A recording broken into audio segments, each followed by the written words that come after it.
Picture this. You live in a besieged territory under occupation. You're hungry. Soldiers at the border won't let anything in or out unless they're forced to, and that includes food. You also live under the constant threat of violence. Schools, hospitals, places many of us take for granted are underfunded or have been destroyed. Electricity and fuel are restricted by your closest neighbors. Often, there isn't any at all. And unless you have exactly the right documents, you can't hope to leave. Welcome to Gaza, before the war. Gaza on a good day. I'm Dareen Abughaida. This is Pinch Point, where politics and geography collide.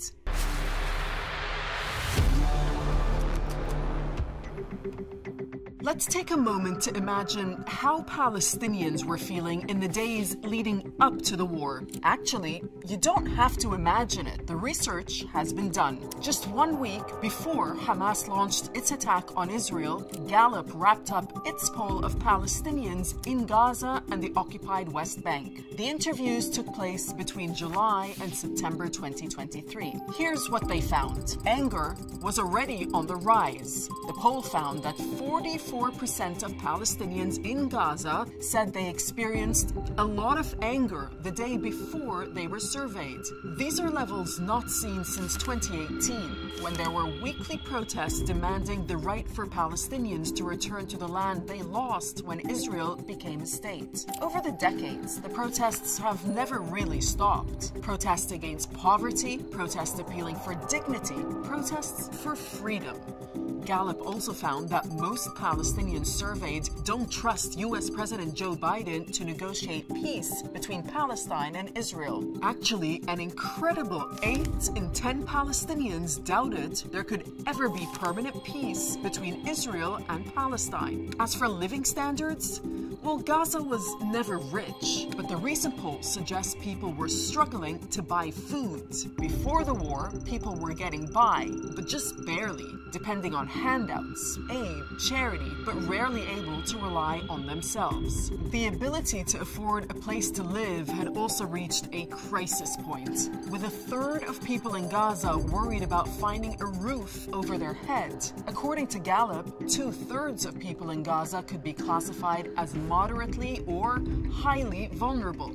And to repeat, that was before the current war. The shocking thing is, very little is new here. The United Nations, no less, had been warning for years that Gaza could become unlivable by 2020. Half of the people in Gaza are 18 years old or younger. Before the war, hope for their futures had slumped. And faced by all the rubble of destroyed homes and failed peace initiatives, the older generations share in their pessimism.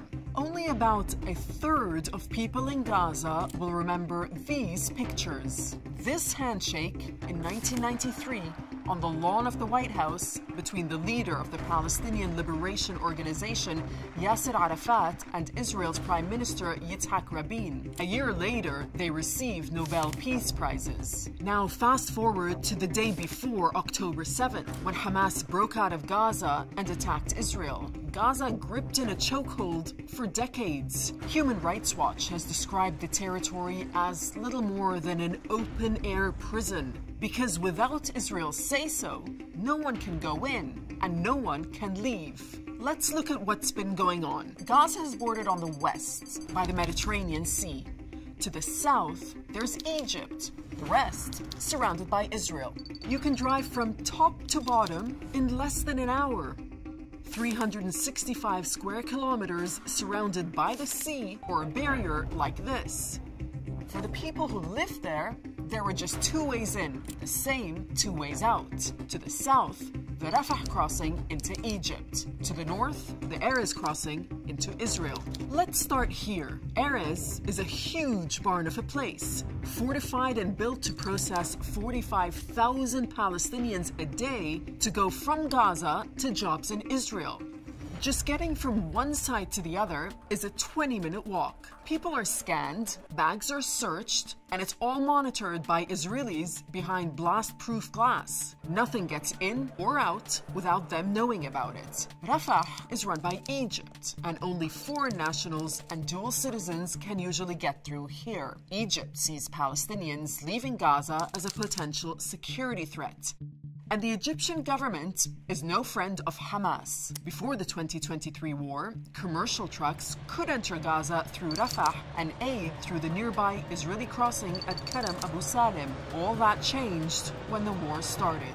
As crises have come and gone, other crossings have been shut down, never to reopen. Long before the current war, Israel has used the crossings as taps they can turn on and off. Just to repeat, the Israelis want to know exactly what's going into Gaza. That's to the point that there have been claims Israel kept Palestinians there on a calorie-controlled diet. By limiting food supplies to the bare caloric minimum, the aim was to put pressure on Hamas after it gained power in 2007. Israel has blockaded Gaza ever since.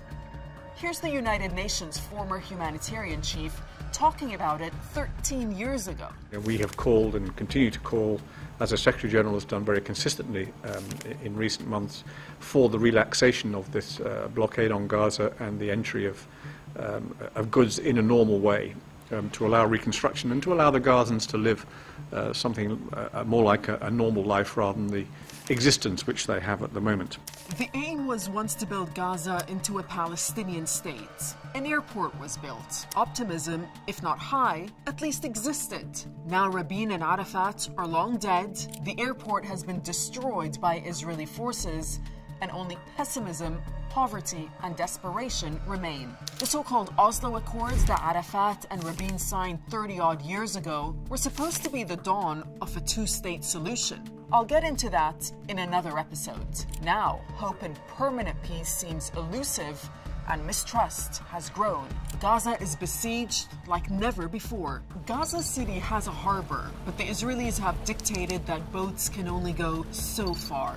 There's a fishing zone limit, and most fishers don't have the fuel to even get that far. Also, in this permitted space, there aren't enough fish to go around. And these people live on the Mediterranean. It all means that on the Israeli side of the border, people can expect to, on average, live to 83 years of age. In Gaza, people die 10 years younger. A 10-year difference for people separated by as many meters. Separated by two border crossings, condemning more than 2 million people to a life of misery.